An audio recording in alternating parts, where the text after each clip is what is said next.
The test is in 4-part, Part 1, Part 2, Part 3, and Part 4. Now look at Part 1. Part 1.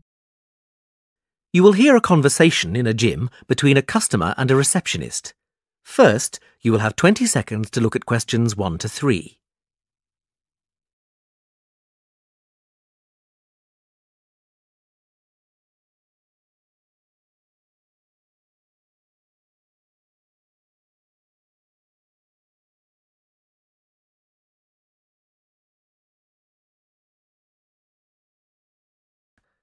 Now we shall begin. You should answer the questions as you listen, because you will not hear the recording a second time. Listen carefully and answer questions 1 to 3. Hello, and welcome to Smith's Gym. Hi there. I'd like to become a member. Yes, of course. We just need to fill out a couple of forms, and then I can show you around the gym. That would be great. Let's start with the membership form. Can I have your name, please? Yes, sure. Brad Simmons. Is that Simmons with a D or without? Without. SIMMONS. Got it. And can I take a contact number, please? Yes, sure. It's 04983 55521. OK. 04983 55531. No, it's 21 at the end. Great. And do you have an email address? Yes, brad07@elemnet.com.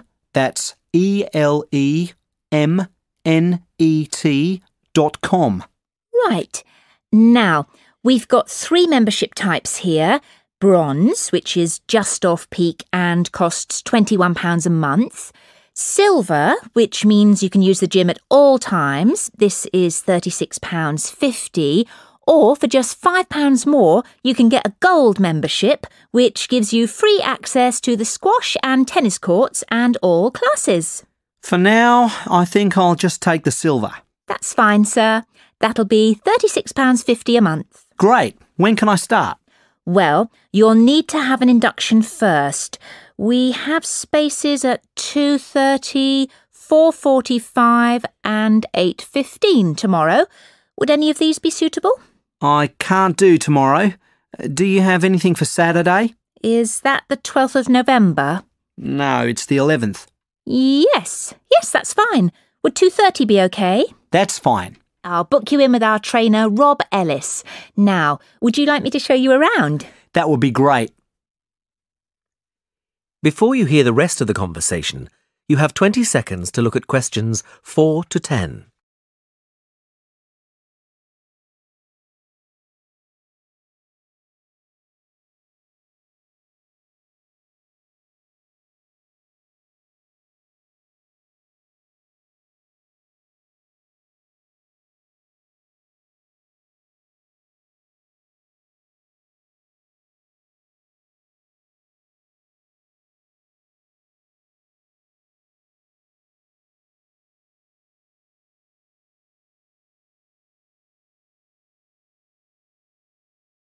Now listen and answer questions 4 to 10. OK, follow me. Let's go up the stairs to the main equipment room. As you can see, we have all the treadmills, bikes and rowing machines in here, and the weights are in the corner. Great. And is that the pool over there? Can I use that with my membership? Yes, at any time. Just go through the glass doors on the left. As you can see, the pool is dominated by the diving board at the far end. It's impressively tall. And on the right-hand side of the pool, you can see we have 2 lanes. The first one is a slow lane for those who are trying to improve their fitness. It gets really busy. The lane on the far right is what we call the club lane, because we reserve this for people who have membership. It is slightly less busy and the members can get a really good workout in it. That sounds great. Yes, it is good. And then near us, you can see a smaller area sectioned off nearly halfway across the pool. This area is where we put the school groups which come in the late afternoons during the week, usually from about 4. We keep them confined to that space so that the other end can be used for free swimming. And what is the little round pool for? We call that the toddler's pool. It's not very deep, and the mothers often bring their children in to teach them to swim in it. Great. Well, I'm glad I can use the pool. It will be good to vary my exercise. Definitely. When do you think you'll be coming? Most likely in the evenings. I'd like to come on Saturdays, but I often work then, so I think I'll have to miss that day and then come on Sundays. Oh, so you'll be a regular visitor? That's great news. Can I ask why you chose Smith's Gym? Well, actually, the television advert prompted me to join. It makes exercising look so much fun. I always thought going to the gym would be monotonous. No, not at all. It can be a lot of fun. My aim is to reach my optimum fitness. At the moment, I think I'm a bit unhealthy, so I'd like to change that. Well, give it some time and I'm sure you will. Now, shall we go back and complete the payment details?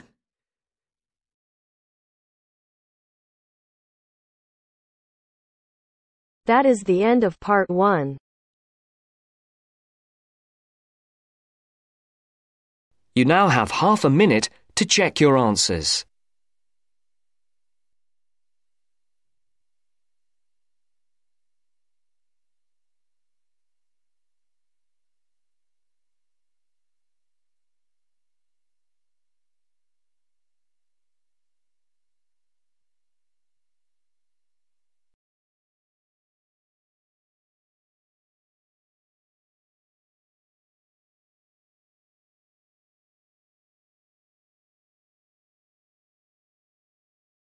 Now turns to part 2.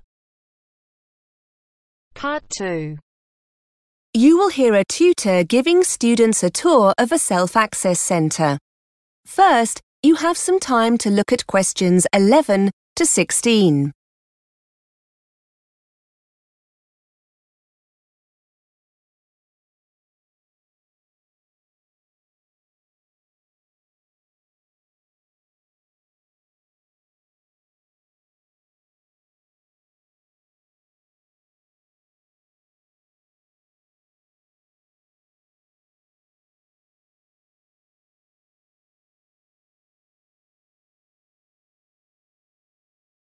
Now listen and answer questions 11 to 16. OK, so here we are on the first floor.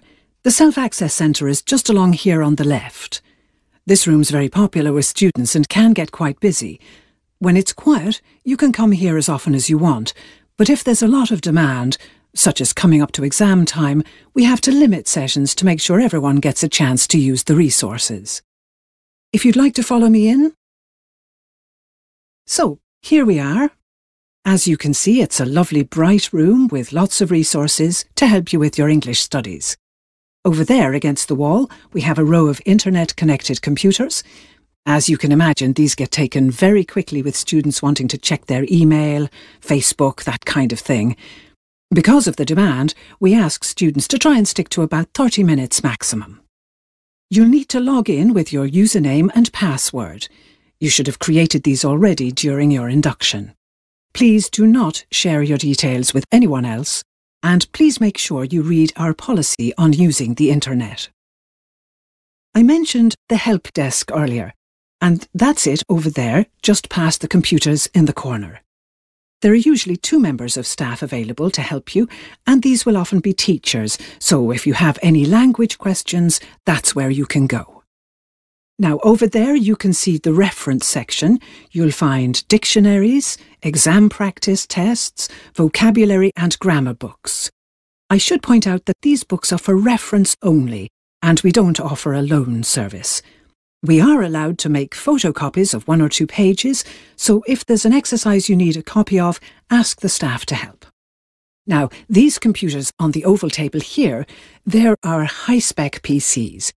You'll find programs to help you with your English, but also opportunities to practice other languages, such as Spanish, Chinese, German, several languages in fact. Some of them require a CD-ROM. You can collect them from the help desk. By the way, there's no internet connection on these computers, nor any office software for the time being.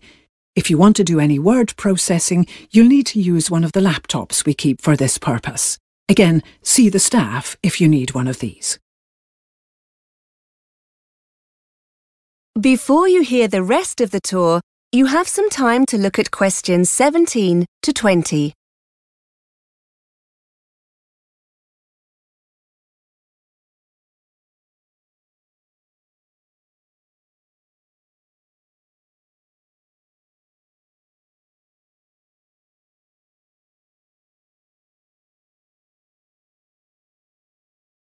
Now listen and answer questions 17 to 20. Some of you were asking earlier about extra listening practice, and these small rooms here are dedicated language labs. If you want to use this resource, see a member of staff to buy a set of headphones. And finally, here on the left, we have 2 stands with our large collection of readers. These are simplified novels by well-known British authors like Charlotte Bronte, Charles Dickens and Shakespeare. The books are graded, and you'll find lots that will be appropriate to your level. Unlike the reference books, you can take these readers home and keep them for up to 14 days. I think that's everything. The centre is open from 8:30 till 5:30 during the week, so, as your classes start at 9, those of you who get here early can use the resource before your lesson. Although it's open all day long, it's booked by a tutor for their class now and again, so you might not be able to gain access if you have any free time during the day. It's best to ask the tutor concerned if it's okay to pop in. Oh, and it's open on Saturday as well, just for a few hours, from 10 till 1.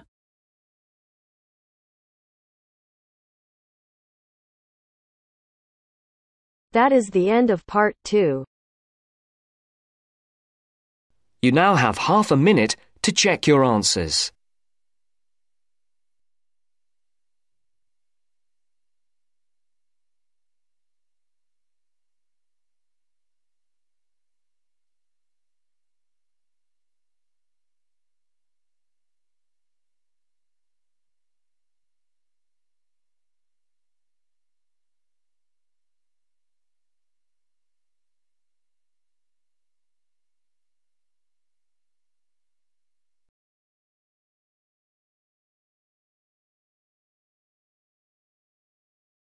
Now turns to part 3. Part 3. You will hear a talk about a company by a chief executive. First, you have some time to look at questions 21 to 26.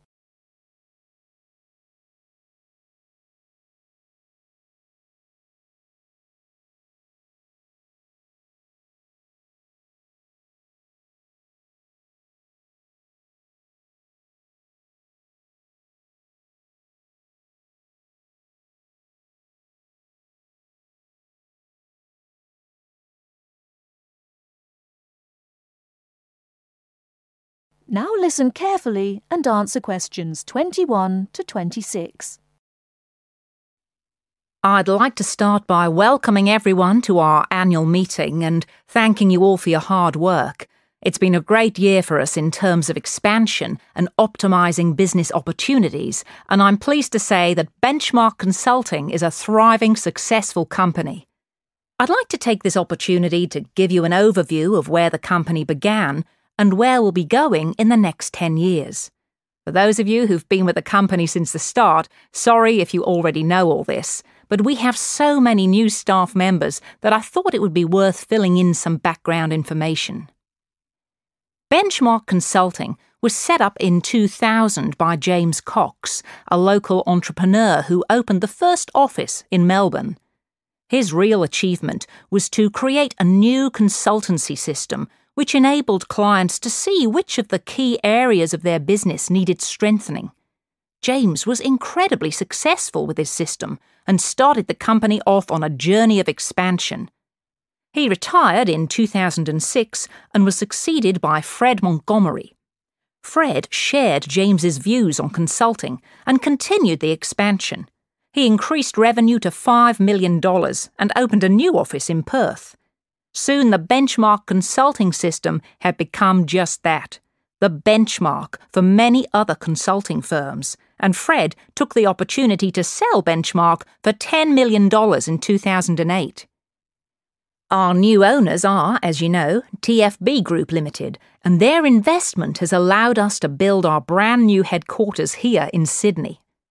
TFB Group have brought us more exposure at a national level, and our most recent success has been winning a contract with the Government of Australia, advising on management restructuring. Now, we ourselves have done a little reorganisation over the last year to maximise our productivity. We've thought long and hard about the best location for the marketing department, as this is the key to facilitating our future business. Although Perth has a large number of marketing companies, which enables us to learn from our competitors, it's Melbourne that's the gateway to international connections, and therefore we've decided to move all marketing operations there. In terms of professional development, we wanted to optimise the training programs available to our staff because training is vital if we want to remain competitive. As a result, staff training will no longer be here in Sydney, but instead will take place in the Perth office, where new facilities have been installed. Finally, we've looked at how to optimise our back office administrative functions. Currently, each office has its own admin department. However, this is proving to be less efficient than we would like. In order to resolve this situation, all these functions will now be centralised here in Sydney. Before you hear the rest of the talk, you have some time to look at questions 27 to 30.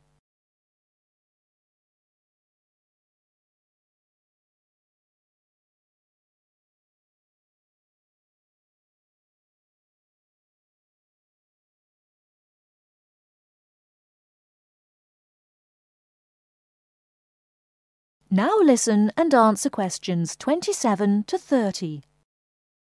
So, what does all this mean for the future? Well, after 10 years, I've decided that Benchmark needs a new vision for the future. I think it's time for us to divide up parts of the business into smaller units. Therefore, over the next 5 years, I aim to set up 2 small subsidiary companies in order to focus on international expansion in Europe and Asia. There are many organisations in emerging markets which could benefit from our experience and skills. Which leads me to the next point for future development, that of increasing our workforce. It's become clear that all our departments are understaffed, so we'll be taking on more employees over the next year. And the really good news is that to make us a desirable employer, all positions, current and future, will receive a salary increase of 10%. Lastly, I know that some people are worried about the financial aspects of having to move to another city as part of the restructure. So Benchmark will be providing a relocation package to all employees thus affected. This is because we would like you all to remain with the company for the foreseeable future. That is the end of part 3. You now have half a minute to check your answers.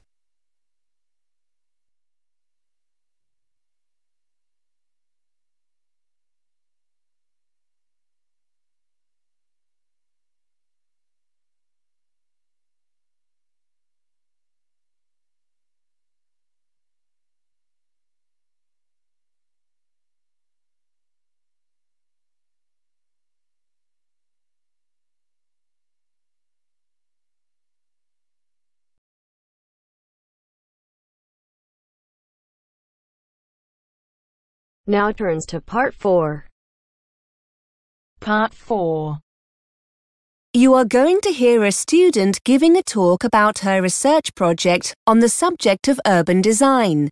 First, you have some time to look at questions 31 to 37.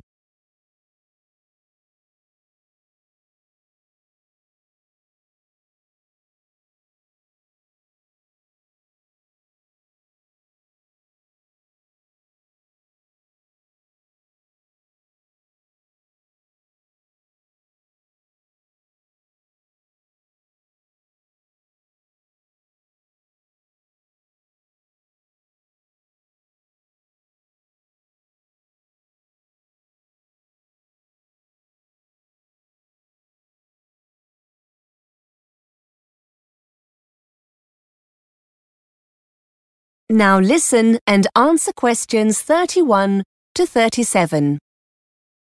OK, everyone. This week it's the turn of Carol to talk about the progress of her research project. Over to you, Carol. Thanks. Yes, hello, everybody. I'm going to talk about something called shared space and the research I'm in the process of carrying out into people's attitudes to this, as it might affect them in their local community. First, I'd best explain what shared space is.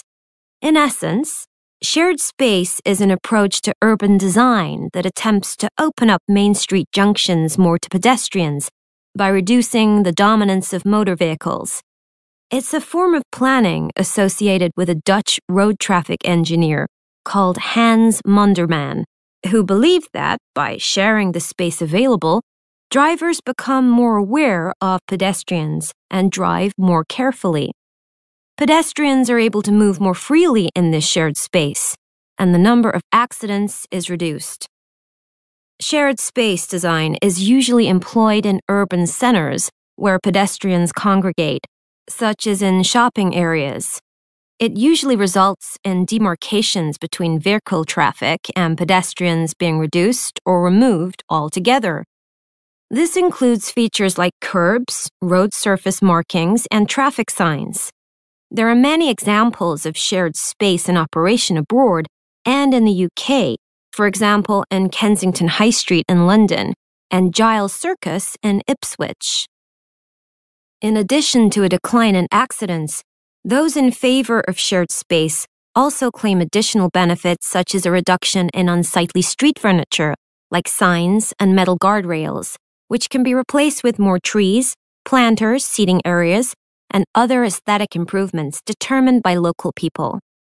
With these urban centers easier to get around in, supporters claim that people are more inclined to shop there, and, as a consequence, the center can become a more thriving area for local people and businesses. Here are some before and after photographs of shared space developments to give you an idea of what it looks like. Despite all its advantages, shared space is opposed by various interest groups. Some motorist organizations claim that the system means drivers lose important information through the reduction of signage. Those representing blind people argue that removing features such as curbs, railings, and barriers between pavements and roads takes away familiar support and means this group of people cannot negotiate their way as easily as other road users. Cyclist representatives have also criticized some aspects of the scheme, arguing that, despite benefits, some cyclists feel more bullied by motorists and consequently less safe. Supporters of shared space themselves also point out that a lack of experience and understanding of shared space by planners can lead to negative experiences for all these groups. Before you hear more of the talk, you have some time to look at questions 38 to 40.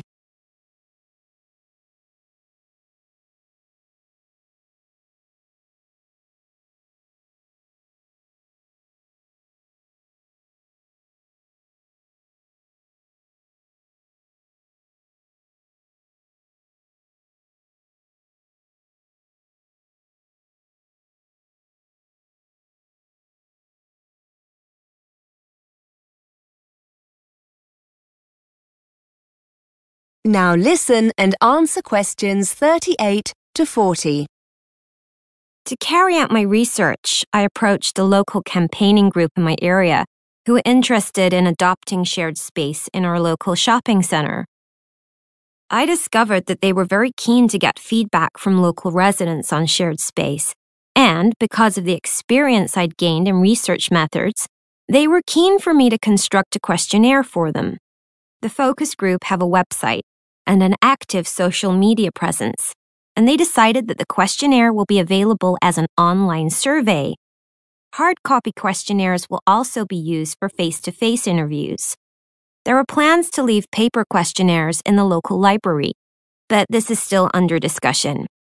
Interviews using the questionnaires will be carried out with pedestrians in the area itself.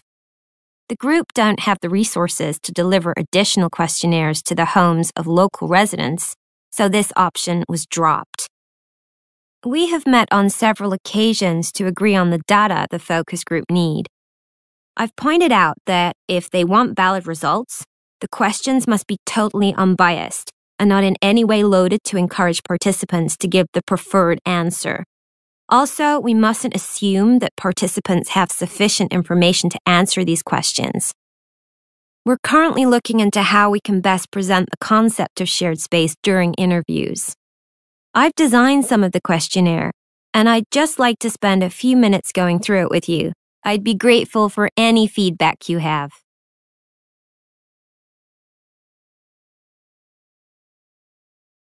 That is the end of part 4.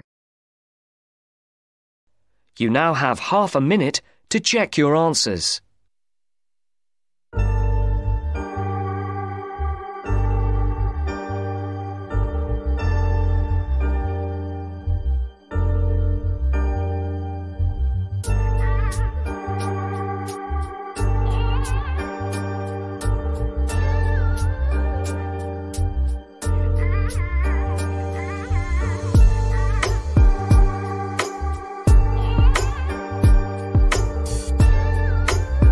That is the end of the test. You now have 10 minutes to transfer your answers to your IELTS listening answer sheet.